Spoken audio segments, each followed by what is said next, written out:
Gunter. I present here the pertinent extract previously as discussed. Although my memory failed me when last we spoke, I have since recalled that the text was named "A Decade in Bondage" among the wicked Dawi of the Far East. It was wisely suppressed by the command of His Imperial Majesty's Most Holy Order of the Temple of Sigmar in accordance with the Treaty of Everlasting Friendship with the undying realm of the Karaz Angkor. The author died peacefully in a monastery. I rescued our copy from the print works, where his will had requested it be bound for sale. Had to stop the Dawi from burning the entire place. I can't risk making a full copy, but I had the original sent to the chapter house in Kuttenholz. I beg you, leave it there. It is the safest chapter house, farthest away from the wandering eyes of the High King.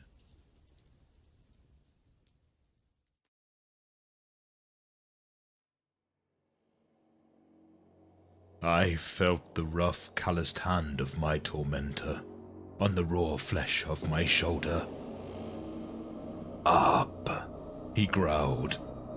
"It is time." By the time this moment came, gentle reader, I must confess that I was beaten.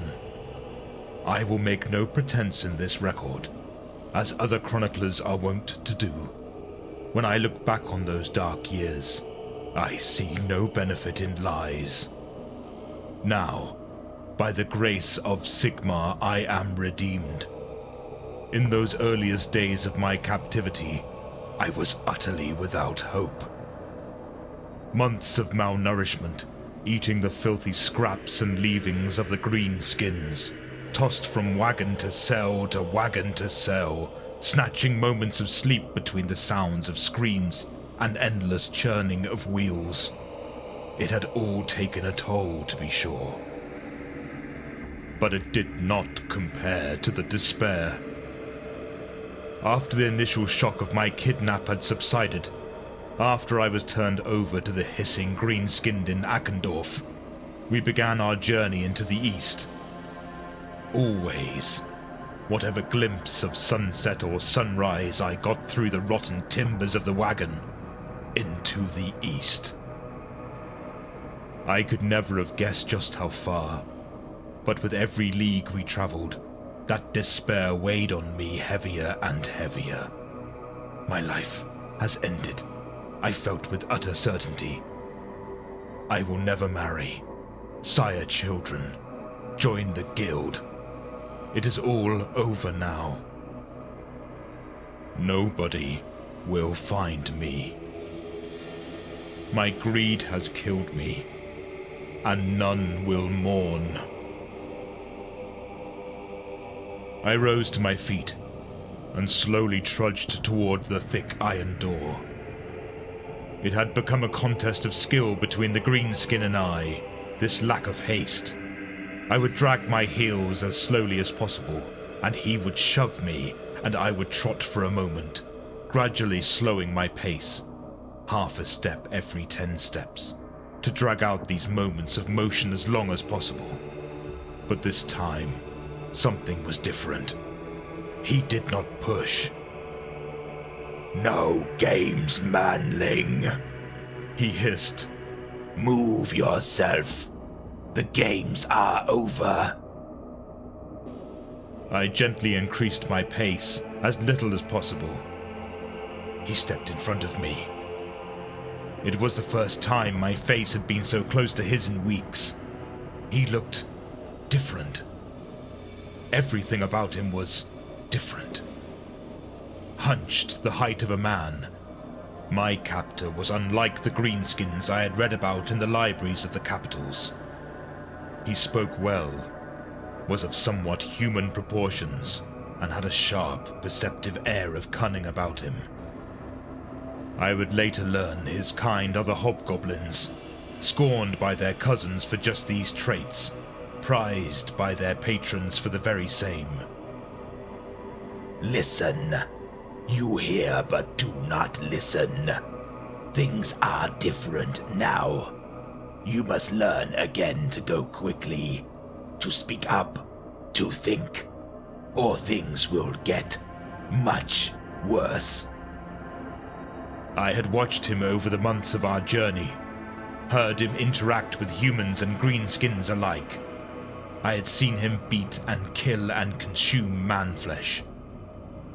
I had never once sensed what I swore now was on the edges of his eyes. Fear. What could I be facing that made my captor fearful? He read the look in my eye, and I saw his muscles twitch, suppressing the desire to beat me. This added to the mystery. Why was he so intent not to mark me? I felt his arm across both my shoulders, and he forcefully walked me up to an iron cell door much like my own. A horrible, muffled screaming was coming from the other side. He rapped a certain rhythm on the door, and after a moment, the inspector's slit slid open. Bloodshot greenskin eyes glared at my captor for a moment, who glared back. I just need him to see. My captor hissed. No interruptions, Spat the greenskin on the other side of the door, but he moved back. My captor pushed me up to the door, and I felt the ugly heat that coursed through every metal object that hung heavy in the air against my withered body. Look, he commanded simply. Through the slit I saw a sharply spiked iron brazier up to waist height, filled with coals.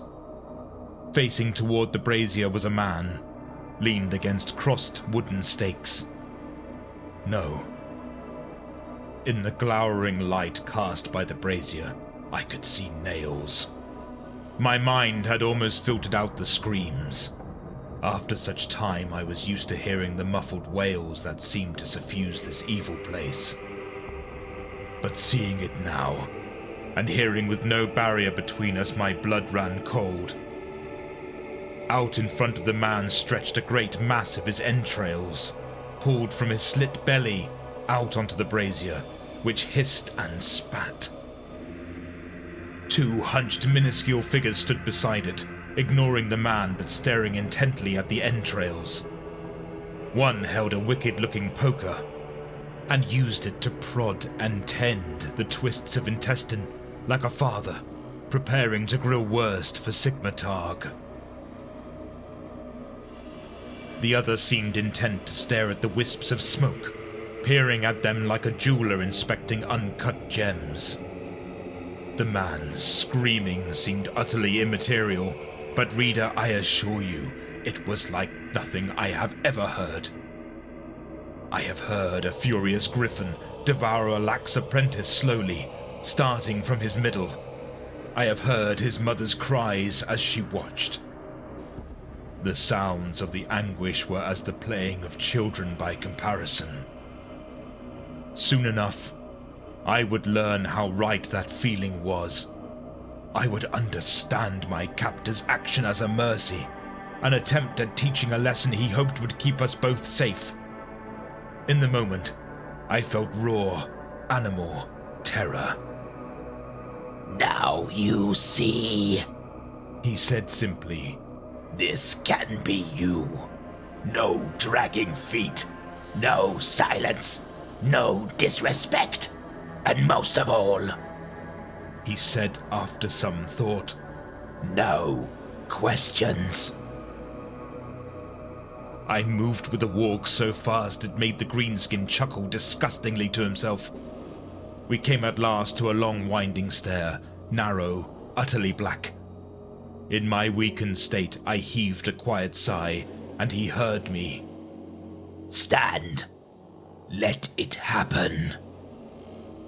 He grabbed a trident that was racked in an alcove to our left and rapped it on the warm stone. With the smoothness of breath, I felt myself starting to drift upward, pulled by an unseen force. It was as though I was gently rolling downhill, but I was moving directly upward. A voice, wicked, thickly accented, old, somehow ugly, reverberated around the antechamber. Before us stood an ornate black door, covered in detailing of great, winged balls. Toga Arata! The greenskin drew two hideously curved knives from places on his person, held them out before him, and tapped the blades together while bowing his head. A moment passed. The door slowly began to grind open. My captor placed a hand on my shoulder one last time, seizing the opportunity to pull my ear to his crooked mouth, and hissed, "Make it count."